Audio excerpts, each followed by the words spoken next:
Right, so here's a basic implementation of a pressure plate. So I have a player controller, which is a really basic script. It just moves my player left and right and it jumps. It's like nothing special. So just so I can move the player. And then here I have my equivalent of pressure plate, just another square. So if I jump here, it'll move down, and if I come off, it'll go back to its original position. So like this. And obviously this pressure plate, if you touch something, you could like open a door, you could do something. But for now, it's kind of like very simple implementation. Okay, so in, out. Okay, so I'm just going to walk through my code on the pressure plate and explain how I did it. So first I'm just going to comment it out step by step like this. Okay, oops. So this is gone. These are just variables. Okay, so first of all, I have created. So here's my player. So this is an object called player. Then I have a few platforms. So the pressure plate itself, it just has a box collider, and it has a script. It's called pressure plate, like this. So now if I went into my script, there are a few variables that I will want to store. So just original position, to remember where original position is. So when I press on a button, you can go back to its original position, because that's important. And another variable I'll be using is a boolean, which is whether I should be moving back or not. Okay, so first, so this is a simple bit. So when the game starts, I'll just store my original position, because this is the original position of the pressure plate, and it can be, if I had multiple pressure plates, then that would still work. Okay, so now second thing would be, so I always try to keep it simple. So let's say if I were to jump on the platform, I want to know if player touched it specifically, and then if player touched it, I will just turn it red. Okay, so very simple.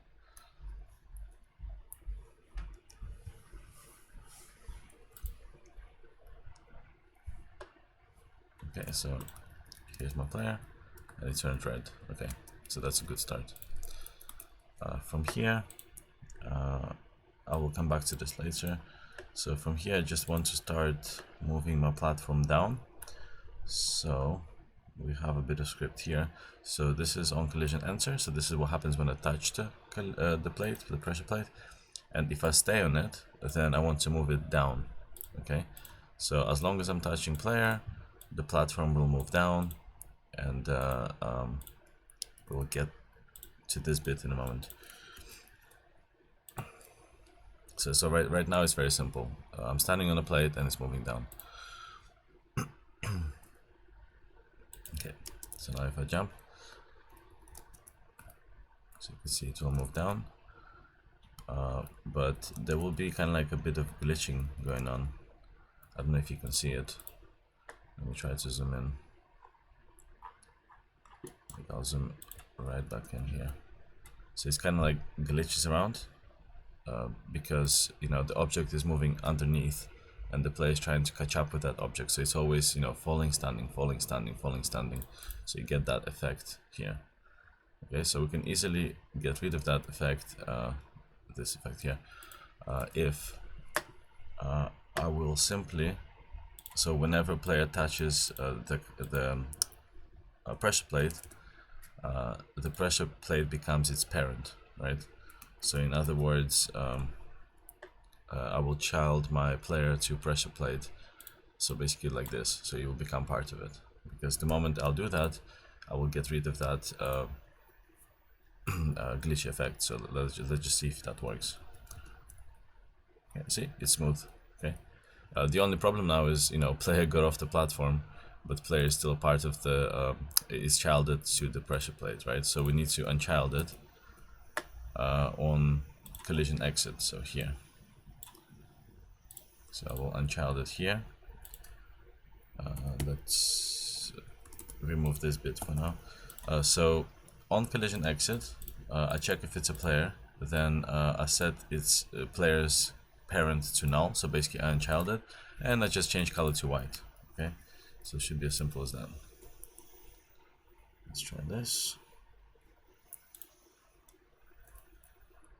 So now we should have this basic interaction of jumping, smooth transition, and it goes back to white.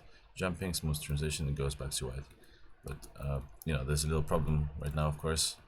The pressure plate doesn't go back up. Okay. So what do we need to know for the pressure plate to go back up? So this kind of like depends on your logic, but I have created a boolean which says move back. Okay, so by default I can't move back. If player is standing on the platform, I can't move back. That makes sense.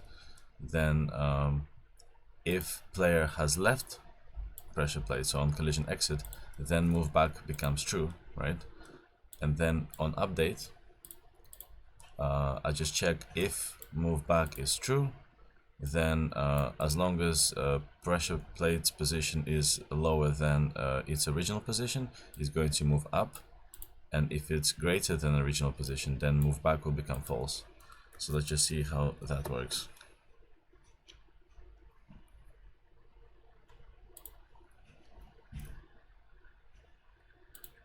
So jump, jump off, jump, jump off.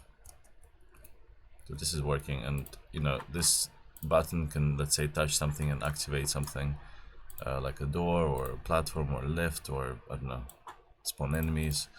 Also, you know, what's good about this code, if I were to make a few of them, it should still work fine. So let's say I had multiple pressure plates, so this one would do that, and this one would do this in the same way. Okay, so hopefully this is helpful. Good luck.